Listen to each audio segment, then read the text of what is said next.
आसपास फैले पूर्णतः नियमित प्रकृति के रूपों ने मनुष्य को सदा आकर्षित तथा चमत्कृत किया है। दूर दूर तक फैले आकाश में झिलमिलाते तारों को मनुष्य जिस पल देखता है, उसकी सोच, उसकी दृष्टि उसको रोजमर्रा की जटिल क्रियाओं से दूर ले जाती है। उसे लगता है कि कहीं एक संपूर्ण नया संसार उसकी प्रतीक्षा कर रहा है। सितारे उसे बुलाते हैं, उसकी जिज्ञासाओं को जगाते हैं। वह सोचता है कि हम कौन हैं, हमारे जीवन का उद्देश्य क्या है, हम किस स्थिति में हैं और हम क्या हो सकते थे। मानव रचना सृष्टि के विकास क्रम में उच्चतम सोपान है। विकास की प्रक्रिया में मानव चंद्रमा व मंगल तक पहुंच गया है, अर्थात उसने बौद्धिक और भौतिक विकास की ऊंचाइयों को तो प्राप्त किया है, परंतु उसकी मानसिक और आत्मिक चेतना कहीं पीछे छूट गई है।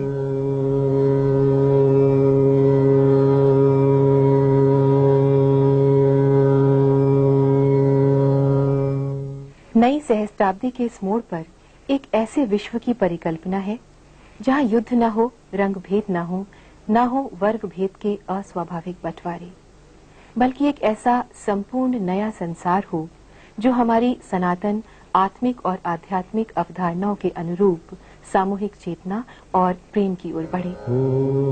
इसी दृष्टि, इसी विजन को साकार करने के उद्देश्य से परम पूज्य श्री माता जी निर्मला देवी ने ईश्वरीय शक्ति प्राइमोर्डियल एनर्जी कुंडलिनी को जागृत करके सामूहिक रूप से हजारों की संख्या में मानव को आत्म साक्षात्कार देकर ब्रह्मांडीय ऊर्जा से सीधे संपर्क की अनुभूति दी। सहज योग में कुंडलिनी जागरण से मनुष्य का ईश्वर से योग हो जाता है। ईश्वर की प्रेम और करुणा की शक्ति हमारी आत्मा के द्वारा संपूर्ण मानवता में फैलने लगती है और संपूर्ण सृष्टि, धरती, आकाश आनंद, प्रेम और शांति से प्लावित हो जाते हैं। तब हमें लगता है कि प्रेम तारों की गति को भी प्रभावित कर सकता है।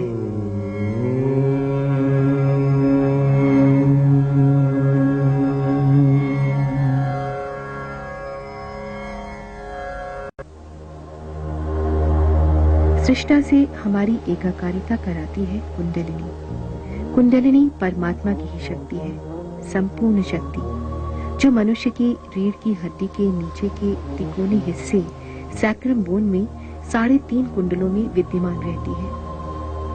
आत्म साक्षात्कारी गुरु या महापुरुष के संपर्क में आने पर यह कुंडलिनी शक्ति जागृत हो जाती है और मनुष्य के शरीर के 6 ऊर्जा केंद्रों यानी चक्रों के अंदर से निकलकर सर के ऊपरी भाग में स्थित 7वें चक्र को भेदकर सृष्टा से हमारी एकाकारिता करा देती है। यह एक सहज घटना है, एक जीवंत क्रिया है, मानव के आध्यात्मिक विकास की अंतिम अवस्था है, महायोग है, सहज योग। स्पाइनल कॉर्ड में स्थित ईश्वरीय शक्ति के 6 ऊर्जा केंद्र या चक्र मनुष्य के संपूर्ण स्नायु मंडल से संबंधित है। इन 6 ऊर्जा केंद्रों का नियंत्रण हमारे मस्तिष्क में स्थित 6 ऊर्जा केंद्र या चक्रों द्वारा होता है।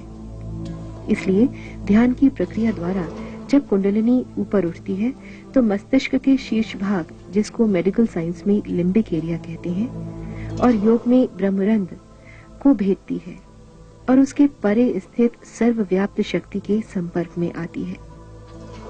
जब योगी गहरे ध्यान में होते हैं तो मस्तिष्क में स्थित थीटा 2 वेव्स में वृद्धि हो जाती है।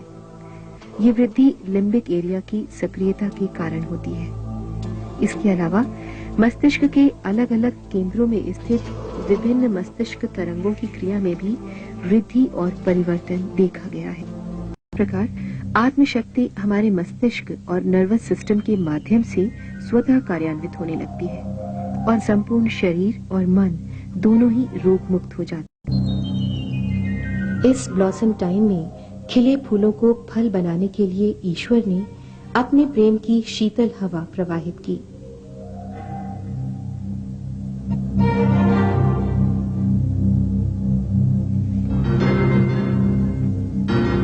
कुंडलिनी जब जागृत होकर ऊपर उठती है तो व्यक्ति अपने सिर के तालु भाग में, अपने हाथों की उंगलियों के टिप्स पर और उसके ऊपरी भाग में सहज ही ठंडी ठंडी शांत शीतल चैतन्य लहरियों के बहाव का अनुभव करने लगता है।